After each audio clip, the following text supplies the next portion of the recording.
Let's say it right. Uh,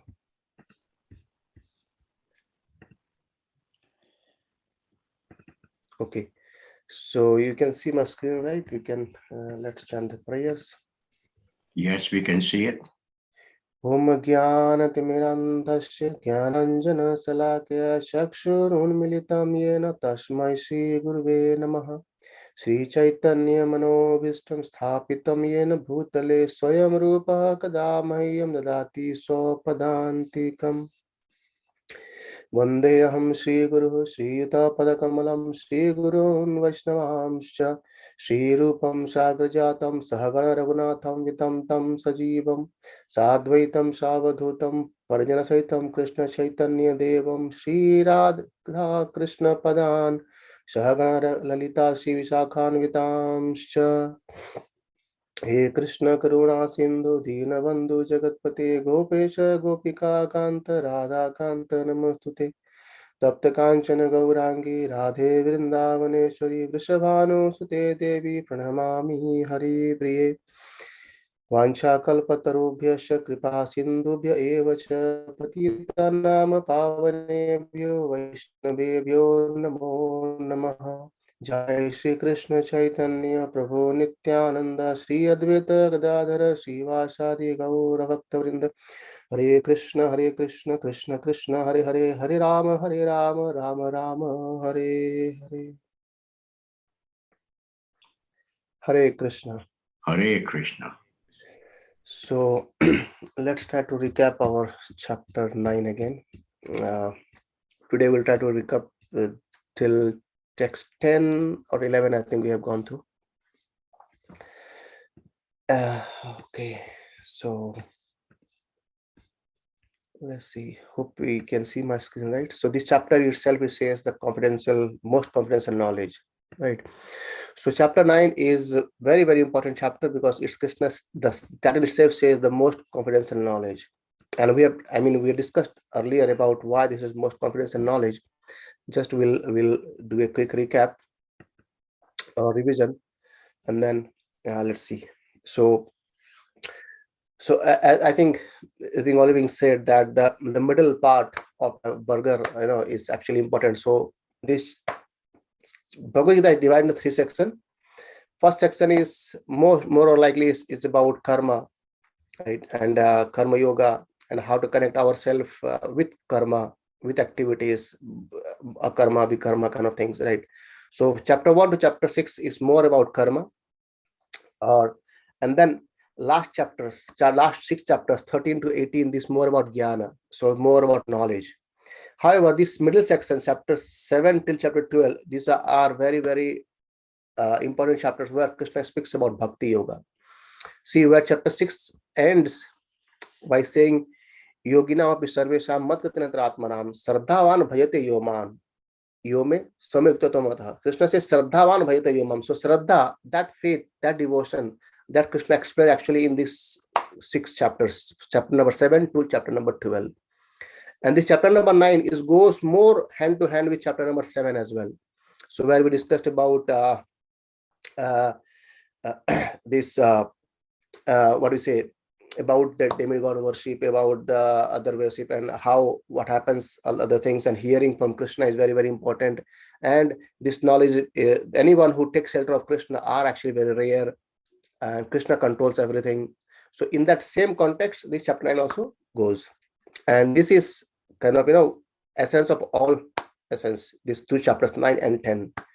9 and 10 are very, very important chapters. When we understand things from this chapter very nicely, we can actually have more faith towards Krishna. In one of the lecture I was hearing, says when we have the 9 stages of bhakti, like when we says sadhu sangha, then bhajan kriya, then anartha nivritti, then asakti and bhava goes, right? So first is Shraddha, then sadhu sangha. So Shraddha, so it doesn't mean that once we have complete faith, right? So it doesn't mean that once you have complete faith, then only we can go to next level. Shraddha, then bhajan kriya, right? Or sadhu sangha, then bhajan kriya. It doesn't happen like that. So what happens gradually? So when we have small amount of Shraddha, then we have some association of the devotees.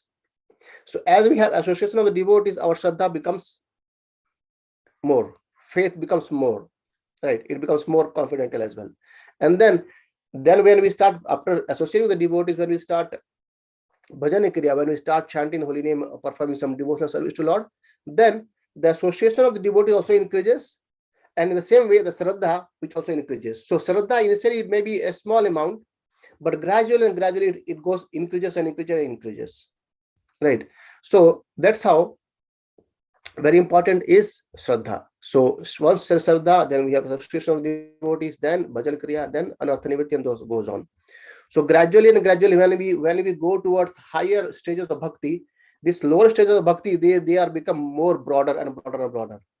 So it means as someone who is in state of maybe bhava or anartha nivritti, the Shraddha it actually has gone more depth. So his Shraddha is very difficult for anyone to break it out, right? But initially, that Shraddha is so minute that it can be broken by here and there, by hearing something from other people or from internet, something we can get diverted. But when we end up in higher stages of bhakti, that Shraddha is actually becoming more farmer, right? So that's how Krishna is going to reveal everything in this chapter. That's why it's called the most confidential. And chapter first verse is again aligned with chapter 7 first verse as well. So I'm not going to Sanskrit now. We'll just cover up these translations a bit and then go. So Krishna says that very importantly, he says, you are never envious of me. That's basically Anushive. So this is the quality we need to have in our own self, because that not being envious of Krishna. So these are the qualifications by which actually we can understand Krishna. To understand Krishna is very difficult, very difficult. Still, we can try to understand Krishna a bit in this process of bhakti. And that is how it starts with not being envious to Krishna or being favorable for Krishna. And how?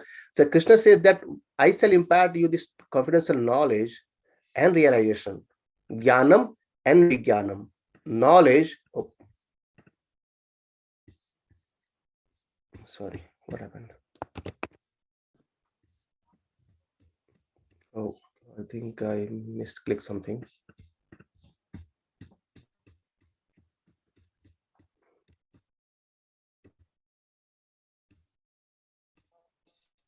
So Jnanam and Vijnanam. Jnanam is knowledge and Vijnanam is realization, and Saitam both. And what happened? Yad Gyatva Mokshasasi Subhad. So by knowing this, what will happen? You will be relieved from all the miseries of material existence. So what that knowledge is, by understanding that knowledge or by applying that knowledge into our as converted to realization, we will be relieved from this misery of material existence. And we know that there are four miseries. I mean, you can say 7 miseries in short. First, very important, 4, like Janma Mrita Jara Vyadhi. We are bound to take birth, and anyone who takes birth, it dies. And being in this material world, from between the birth and death, there are 2 other things, that Jara and Vyadhi, the disease and old age is going to come up.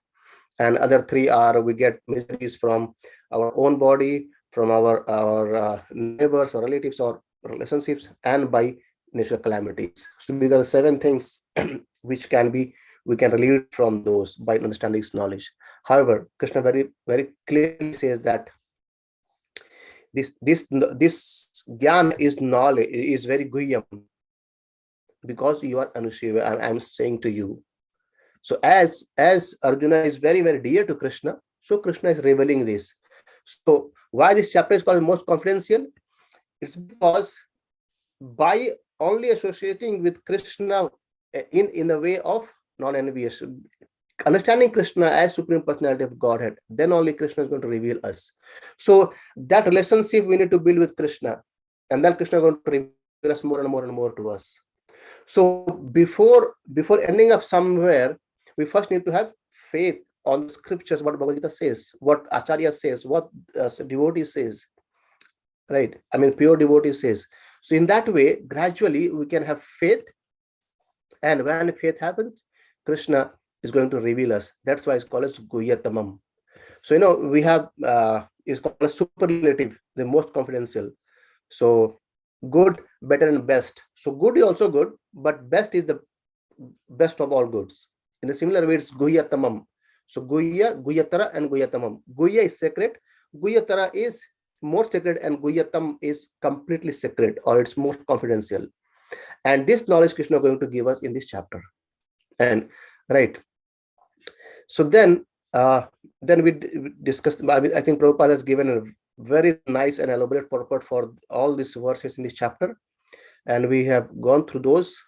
Right. So let's go back to verse 2. And in verse 2, we discussed about that what it is. It is Raja Vidya Rajguyam Pavitram Idam Uttamam. These are 8 qualities being described about this knowledge. What it is? It's Raja Vidya, the king of all knowledge or all education. It is Rajguyam, it is the secret of all secrets. It's Pavitram, the purest. Right. So it's so pure that when in contact with it, we can become purified.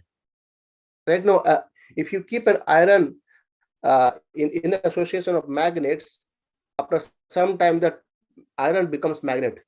In a similar way, if we associate ourselves with Bhagavad Gita and with its devotees, what happens? Because they are pavitra, it's pavitram, and it actually purify us. It will purify us. Right. And it is uttamam, this transcendental. Tama means darkness, and it's uttama. Uttama is transcendental. So this knowledge which Krishna is going to give us, is the king of all education. It's the king of foundation knowledge, the purest, and it is transcendental. It's not from this metal world. It means what? It transcends all the 3 gunas. Sorry.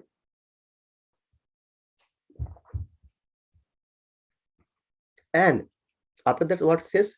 Pratyakshavagamam. So it actually gives us direct experience. We can actually understand this very clearly. And dharmyam, this is the principle of religion, topmost. And what happened? How can you perform it? Susukam is always happily performed. And kurtum, to execute. And abhyam, it's everlasting. It's everlasting. I mean, today in the morning, I think we are hearing a class, everlasting. So how this knowledge is everlasting? I mean, once you hear it, and then it should you understand, isn't that how it's everlasting, how it remains ever fresh. Right? And it was saying that every year, when the example was given in this lecture, when Damodar month comes, we actually hear the same pastime of how Krishna got bound by Mother Yashoda, how Krishna crawled and he broke this Arjuna trees. We hear the same pastimes again and again and again and again, but it always remains fresh. It's always remains everlasting, isn't it? From that, we can understand that, yes, this knowledge of Krishna and knowledge about Krishna is actually transcendental, is everlasting. Right. And if you, I mean, many devotees give this example as well. This holy name, same, is transcendental, because we used to chant this holy name every day for 1.5 and 2 hours, and we never get bored, and we chant it every day, not a single day missed, isn't it? So it means what? Actually, it's always fresh. Krishna is youth and ever fresh, and hence his holy name, his Krishna himself, he's always remain fresh, and it's everlasting as well. Right. So what it says, this knowledge is the king of education, the most sacred of all secrets. It is the purest knowledge, and because it gives direct perception of the self by realization. So it's not just theoretical, it actually gives a perception how we can understand by realizing that. And it is the perfection of our religion, right? And it is everlasting, and it is joyfully performed, right? So these are the 8 aspects of this knowledge, transcendental knowledge, and the knowledge which Krishna is going to give more to us. And Prabhupada, and I'm not going to purport again, Prabhupada very clearly says here that among the principal philosophers in India, Gautama, Kannada, Kapila, Yagnavalka, Sandilya, and Vaishnava. And finally, there is Vyasadeva, the author of Vedanta Sutra. So there is no depth of knowledge in the field of philosophy or transcendental knowledge, right? However, still in this today's world, so-called philosopher and knowledge, they keep Bhagavad Gita aside and they try to import their own speculated knowledge, right? Uh, okay, so let's go to the next verse. I think I went through all these four purports very clearly, right? And yes, then third verse is again important. Again, as the first verse where it says, Krishna says that Arjuna, you are actually my dear friend. That's why I am speaking this knowledge to you, so you will be able to understand very nicely. And now he says that one who cannot understand this, he says, asraddhana purusha dharmasya parantapa aprapya mam nivartante mritya samsara vartmani. So what does it mean? He says that those who are not faithful in this devotional service cannot attain me. So to attain Krishna, we have to be faithful, right? We cannot become faithless and perform devotional service. So we have to be faithful, and that's the only way by we can attain Krishna. There is no other way. So Shraddha, faith is very, very important. Krishna is faith and non-envious toward Krishna, right?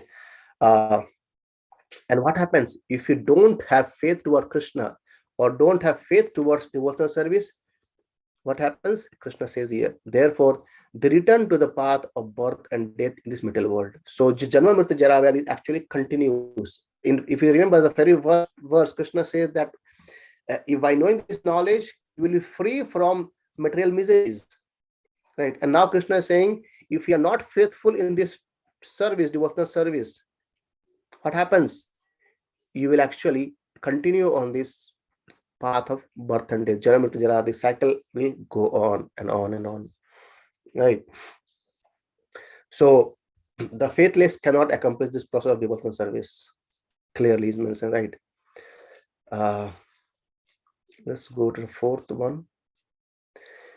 Krishna says here that Maya tatam idam sarvam jagat avyakta murtina matasthani sarabhutani na chaham teshu avastitah. So Krishna is saying that everything actually is in me, and in my unmanifested form, the entire universe is pervaded, and all things are in me, but I am not in them. So Krishna is actually, if you see, Krishna expands as Mahavishnu, and from Mahavishnu, this whole universe expands. So everything actually rests on Krishna, and his whole cosmos, everything material things, all ingredient are provided by Krishna himself, so that Lord Brahma does his secondary creation, and but he is in unmanifested form. He actually not being manifested to the faithless people. So once we have faith, we can actually perceive Krishna in every atom. We all know that in every living entity, Krishna is there as supreme soul. Even at every atom, Krishna is there. Right. So this is how Krishna is saying that how he maintains this entire universe through his energies, right? And this Prabhupada mentions from Bhakti Rasamishnu that how can we understand Krishna? So Ata Sri Krishna Namadi na bhavet graham indriya. So by our mental or gross senses, we can't understand Krishna. However, Sevan Mukhe Jivado, by performing devotional service, Swayam eva sprita adaha. So this Krishna actually get, he can be understood, or he can be revealed automatically within from our heart. So the point is, when we engage ourselves in pure devotional service under proper guidance, right? Okay, so that was the fourth discussion. And again, the fifth one goes in the same way. Krishna says, I'm everything everywhere, nowhere as well. I mean, everything rests on me, and he is he's aloof of everything. So he says, yet everything that created does not rest in me. Behold my mystic opulence. Although I am the maintainer of all living entities, and although I am everywhere, I am not part of this cosmic manifestation. For myself is very source of creations. Krishna is the source of everything, but he is not inside everything. He is actually working through his energies, right? So when we say this, it can contradict that, no, Krishna is within me, but I am not Krishna. Krishna is within me as Paramatma, but I am not Krishna. Right. So we can say that Krishna is actually everywhere. Krishna can see, you can see the Gyanis, they see Krishna everywhere. Right. So Krishna is there everywhere. The yogis sees Paramatma everywhere, but the same person is not Krishna, isn't it? So Krishna is there in everywhere, but still that is not Krishna. So, but that's what Krishna is trying to say here. So Krishna resides in each living entity as Paramatma. Actually, to be very clear, Prabhupada actually mentioned this point here, that Lord says that everything is resting on him. This should not be misunderstood. The Lord is not directly concerned with the maintenance and sustenance of his material manifestation. That's why he's saying he is not a part of this cosmic manifestation. Right. And Prabhupada gives example, like, sometimes we see a picture of Atlas holding a globe on his shoulders, and he seems to be very tired. And but Krishna is actually creating all this universe, but he's not holding anything, and he's not tired. He's actually always free, fresh, and enjoying. Right. So that's actually happening by Krishna's all opulences, all his energies. Okay. So in verse 6, Krishna says that how it happens. He gives an example about this wind and sky. So the wind can actually blow anywhere. However, it cannot cross the sky, isn't it? In a similar way, Krishna says everything are actually created rest on me, but they cannot go beyond me, or they cannot become me, isn't it? So sky has also a limit, right? Right. So the wind can blow anywhere, but the circumference of the sky, they can't cross it. It's very easily understood, like, we understood earlier as well, like, when you're gathering the kids, they can play in the park. When we can see, and the parents can be, talking to each other, but they're not much worried about that, about the kids when they're playing in the ground. But as soon as they cross around, they say, okay, you can't cross it, just play here, isn't it? So in a similar way, wind goes everywhere, but it cannot cross the sky. And this whole cosmos is actually under Krishna's consideration, Krishna's supervision, right? We cannot cross that. So this is Krishna's inconceivable energy, right? And then we talked about text 7, where Krishna says this whole universe actually goes back into the Krishna's body, and at the another millennium, it actually created again. So we understood, isn't it? We understood that when the pralaya comes, when Lord Brahma dies, it's 1 millennium, right? So when the 100 years of Brahma, so there are 4 planes, but here it talks about when Lord Brahma 100 years finishes, everything actually goes back to Mahavishnu's body. And then when another day comes, when Brahma takes birth again, the whole millennium again is created by Krishna, right? So that's why it says that at the end of millennium, all material manifestation enter into my nature, and at the beginning of another millennium, by my potency, I create them again, right? So, and Prabhupada gives about this one day of Lord Brahma, and Lord Brahma lives for 100 years, and how it happens, kind of things, right? And then in text 8, we discussed about this whole, everything actually is under Krishna's will. Everything is, so the previously Krishna says about the creation and annihilation of all universes, but he says that everything happens just by my will. Automatically it happens. So he doesn't have to come and put all the bricks and create everything. It's just by his will everything happens, right? And by his will only everything get annihilated. So construction, sustenance and maintenance and destruction, everything happens just by the will of Krishna, right? Lord Brahma says, even a blade of grass cannot move without the will of Krishna, right? So that text 8 and text 9, nacha mam tani karmani nivadanti dhananjaya. So that says that however, this all creation of universes and destruction, everything, it never binds Krishna, it never binds me. So why? Because Krishna is ever detached from all these material activities, seated as neutral. So Krishna is neutral. Krishna's energy is working here and everywhere, and Krishna is completely detached from all these things. Hence, it doesn't bind Krishna. If you remember, when you were discussing earlier about karma and vikarma, so there also Krishna says, if you perform activity towards me, so, as a offering to me, you will not get bind as well. So Krishna is completely detached to everything. So Krishna taught earlier that if you perform activities being detached, actually this work or the reaction is not going to come back to us. Okay, then I think this was the last verse we have discussed as of now. That Maya Dakshina Prakriti Suyata Sacharasram. So Krishna says this whole universe is actually acting or being controlled by my energies. So and so this whole universe, we have all moving and non-moving beings. However, everything is under its rule.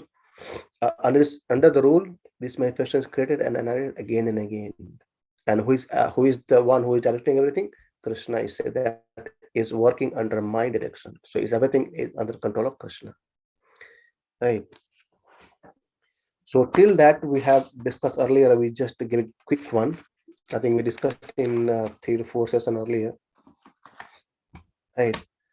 And sorry, I think we have discussed one more verse as well. This one, text 11. Avajananti mama mudha. So the people, the foolish people, right? They do not understand Krishna. How? Why? This is Krishna says, Avajananti mama mudha manushim tanum ashrimam. So when Krishna ashritam, when Krishna comes in this material world, by seeing Krishna's form as good as we, 200 form, the people, the foolish people, they do not understand Krishna, right? That these fools deride me when I descend in my human form. They do not know my transcendental nature as the Supreme Lord of all that be, right? So yes, so this is now, as of now, we have discussed as of now this text till 11. So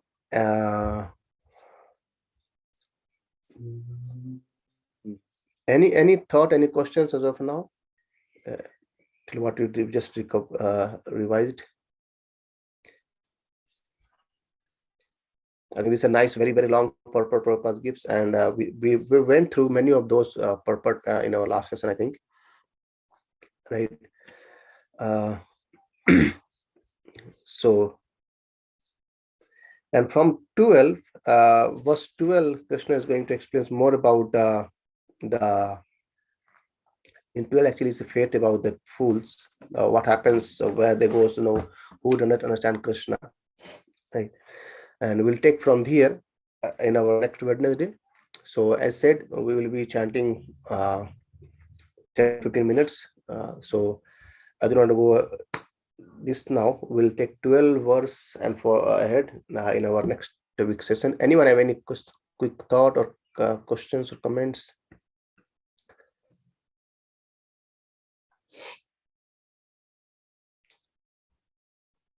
Okay.